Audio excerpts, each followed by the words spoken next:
दोस्तों, आप देख रहे हैं नेशनल उर्दू टीवी और आप तमाम नाजरीन का, सामईन का हमारे YouTube channel national Urdu TV पर इस्तकबाल है, खुश आमदीद है।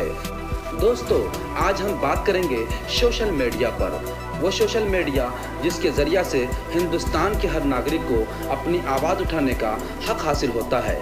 वो एक ऐसा प्लेटफार्म है जो कि इजहार ख्याल की आज़ादी के तौर पर अब तक इस्तेमाल होता हुआ आया है, लेकिन नए ज़ाब्ते के मुताबिक मोदी हुकूमत उसे बंद कर देना चाहती है। तो आइए जानते हैं मज़ीद तफसीलात को सुनने के लिए हमारे चैनल को अगर आपने अभी तक सब्सक्राइब नहीं किए हैं तो हमारे YouTube channel national Urdu TV को आप सबसे पहले सब्सक्राइब कर दीजिए, साथ ही बेल आइकन को भी प्रेस कर दीजिए, दबा दीजिए। तो आइए नाजरीन, हम जानते हैं कि कांग्रेस ने सोशल मीडिया के लिए नए ज़ाब्तों को मोदी हुकूमत की तानाशाही करार देते हुए क्या कहा। उन्होंने कहा है कि अब तक इस प्लेटफार्म का इस्तेमाल इजहार ख्याल की आज़ादी के तौर पर होता आया है, लेकिन नए ज़ाब्ते नाफिज करके हुकूमत इस पर कदगन लगा रही है। कांग्रेस के तर्जुमान अभिषेक मनु सिंघवी ने बुध के रोज़ प्रेस कॉन्फ्रेंस में कहा है कि इजहार ख्याल की आज़ादी पर मोदी हुकूमत जिन नए ज़ाब्तों को नाफिज कर रही है वो बेदर्द, बेरहम, बेईमानी और तानाशाही की मिसाल है।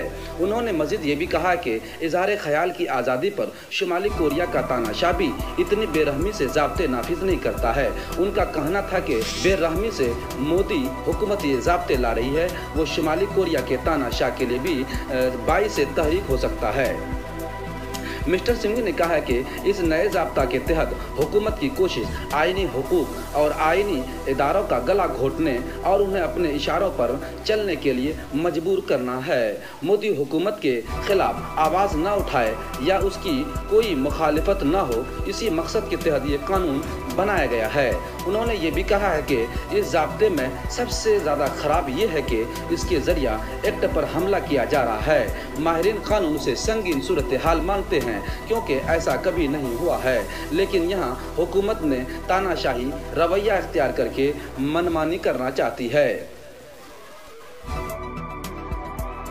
तर्जुमान ने मज़ीद ये भी कहा है कि सोशल मीडिया PR कदगन के जो ज़ाब्ते हुकूमत आज या कल से नाफिज करने जा रही है वो 25 फरवरी को शाये होने थे और अब 3 माह पूरे होने के बाद उन्हें नाफिज किया जाना है।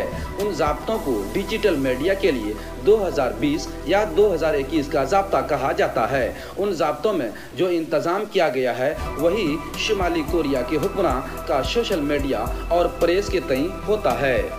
मिस्टर सिंघवी ने कहा है कि बोलने की आज़ादी इंसानी सकाफत की ऑक्सीजन है और ये सूरत हाल जमहूरियत के शोबे में भी ऑक्सीजन की कमी पैदा करती है।